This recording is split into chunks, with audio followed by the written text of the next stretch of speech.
Assalamualaikum warahmatullahi wabarakatuh. Bagaimana kabar kalian hari ini anak-anak? Semoga kalian dalam keadaan sehat walafiat. Nah, untuk pembelajaran hari ini kita akan belajar bahasa Indonesia, yaitu dengan materi kalimat tunggal dan kalimat majemuk. Mari kita simak videonya. Halo anak-anak, hari ini kita akan belajar mengenai kalimat tunggal dan kalimat majemuk.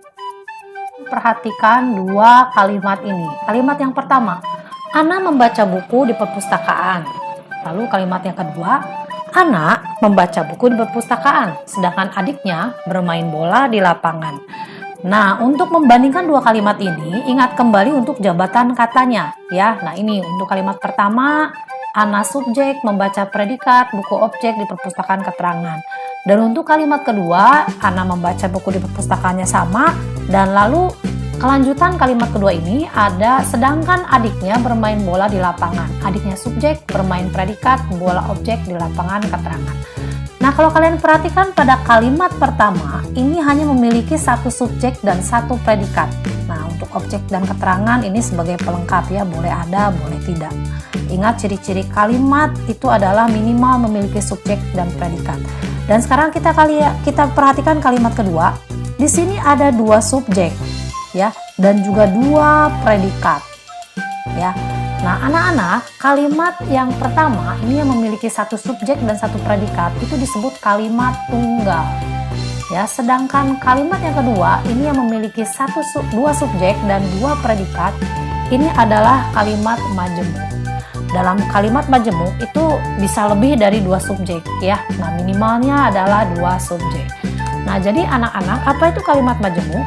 Kalimat majemuk adalah kalimat yang menggabungkan dua atau lebih kalimat tunggal.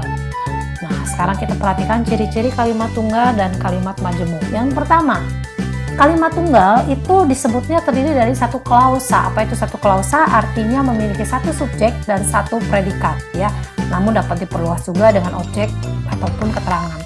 Nah, sedangkan kalimat majemuk itu terdiri dari lebih dari satu klausa atau lebih dari satu kalimat tunggal. Ya, artinya lebih dari satu subjek dan juga lebih dari satu predikat. Lalu ciri-ciri yang kedua, pada kalimat tunggal itu tidak terdapat kata penghubung, sedangkan pada kalimat majemuk terdapat kata penghubung untuk menghubungkan satu klausa dengan klausa yang lain atau untuk menghubungkan kalimat tunggal yang satu dengan kalimat tunggal yang lain. Nah, ini ada contoh-contoh kata penghubungnya. Kalian bisa lihat juga di buku Asta ya. Nah, contohnya kalimat tunggal pertama, ibu pergi ke pasar. Nah, lalu ini ada kalimat tunggal yang kedua, ibu memasak. Nah, bagaimana menggabungkannya menjadi sebuah kalimat majemuk? Nah, gabungkan dengan kata penghubung lalu ya. Jadi ibu pergi ke pasar lalu memasak. Nah, tadi katanya kalimat majemuk itu harus ada dua subjek, dua predikat. Lalu ini mengapa ini subjeknya satu? Nah, sebenarnya di sini ini pada awalnya subjeknya itu ada dua, yaitu ibu dan ibu. Namun karena subjeknya itu sama, maka digabungkan ke subjek yang pertama. Ingat kalimat efektif ya, bahwa subjek yang sama ini bisa digabungkan. Ya. Nah, lalu kita coba membuat kalimat majemuk lagi. Kakak memenangkan lomba menyanyi tingkat nasional. Lalu kalimat tunggal yang kedua, kakak rajin berlatih. Nah, untuk menggabungkannya harus ada kata penghubung. Kira-kira yang cocok apa ya? Oh, yang cocok adalah karena. Jadi kita gabungkan ini ya. Kakak memenangkan lomba menyanyi tingkat nasional. Karena, nah ingat karena subjeknya ini sama, kita bisa gabung. Jadi di sini karena rajin berlatih. Jadi bisa langsung predikat ya. Nah, anak-anak, ini langit sudah mendung. Kalimat tunggal yang kedua, hujan tidak turun juga. Coba kata penghubungnya apa ya? Mungkin yang cocok adalah namun atau tetapi ya. Langit sudah mendung tetapi hujan tidak turun juga. Nah, di sini subjek predikat, di sini juga subjek predikat. Subjeknya ada dua ya, karena ini subjeknya berbeda. Nah, sekarang Budi rajin berdoa. Kalimat tunggal yang kedua, Budi disebut anak yang beriman.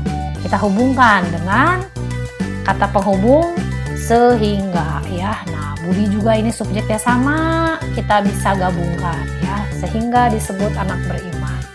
Nah, ini terakhir, hujan tiba-tiba turun, ibu sedang berjalan menuju pulang. Nah, sekarang ubah menjadi kalimat majemuk. Mungkin yang cocok adalah ketika. Hujan tiba-tiba turun ketika ibu berjalan menuju pulang. Ya, di sini subjeknya ada dua karena berbeda ya. Satu hujan, satu ibu ya. Jadi tidak bisa digabung. Nah, sekarang bagaimana mengurai kalimat majemuk menjadi kalimat tunggal? Ini kebalikannya ya. Di sini ada kalimat majemuk. Ayah sedang mengecat tembok ketika ibu sedang makan. Ya, jadi kalimat majemuk ini terdiri dari dua klausa atau gabungan dua kalimat tunggal. Sekarang kita urai. Caranya adalah kita lihat kata penghubungnya. Di sini adalah ketika, ini adalah pembatas antara kalimat tunggal pertama dan kalimat tunggal yang kedua. Oleh karena itu kalimat tunggal yang pertamanya adalah Allah sedang mengecat tembok. Lalu kalimat tunggal yang keduanya ibu sedang makan. Ya. Contoh yang kedua, Bapak Amin memberi penjelasan tentang pemilu, bahkan memberi contoh cara memilih yang benar. Kata penghubungnya adalah bahkan. Nah, jadi kita tulis bahwa kalimat tunggal yang pertama adalah Bapak Amin memberi penjelasan tentang pemilu. Nah, di belakang kata bahkan ini tidak ada subjek nih, langsung predikat, langsung memberi ya. Nah, ingat kalau tidak ada subjek berarti ini pasti subjeknya sama. Jadi tulis kembali subjeknya. Bapak Amin memberi contoh cara memilih yang benar. Tidak boleh hanya memberi contoh, tidak boleh. Mengapa? Karena dalam sebuah kalimat itu harus ada subjeknya. Ya. Nah, sekarang mereka berjalan tidak kenal lelah sehingga lekas tiba di tujuan. Ini juga subjeknya sama. Kalimat tunggal pertamanya mereka berjalan tidak kenal lelah. Nah, lalu ini di belakang kata penghubung ini menjadi kalimat tunggal yang kedua. Dan ingat harus ada subjeknya ya. Mereka lekas tiba di tujuan. Nah, sekarang coba bagian terakhir. Buatlah kalimat majemuk dengan kata penghubung ini. Bahkan kalian bisa cari sendiri. Ini Bu Cucun hanya memberi contoh ya. Dia membantu saya menjelaskan pelajaran yang tidak saya pahami. Bahkan memberi pinjam alat peraga kepada saya. Untuk yang kalimat tunggal yang keduanya atau klausa yang kedua, ini subjeknya apa anak-anak? Ya, ini subjeknya sebenarnya adalah dia ya, namun dianya digabung di pertama. Lalu, nah, contohnya adalah saya membuat gambar iklan di kertas lalu mewarnainya. Ini juga sama, ada saya sebenarnya di sini ya, kalau kita uraikan menjadi kalimat tunggal. Saya mewarnai. Sedangkan Tina gemar bermain coklat, sedangkan Ani gemar bermain boneka. Nah, ini ada dua subjek ya, karena subjeknya berbeda. Yang satu Tina dan Bagaimana? Apakah kalian sudah menyimak videonya dengan baik? Nah, untuk menguji pemahaman kalian, Bu Guru ada tugas untuk kalian. Silahkan dikerjakan di buku tugas. Selamat mengerjakan. Wassalamualaikum warahmatullahi wabarakatuh.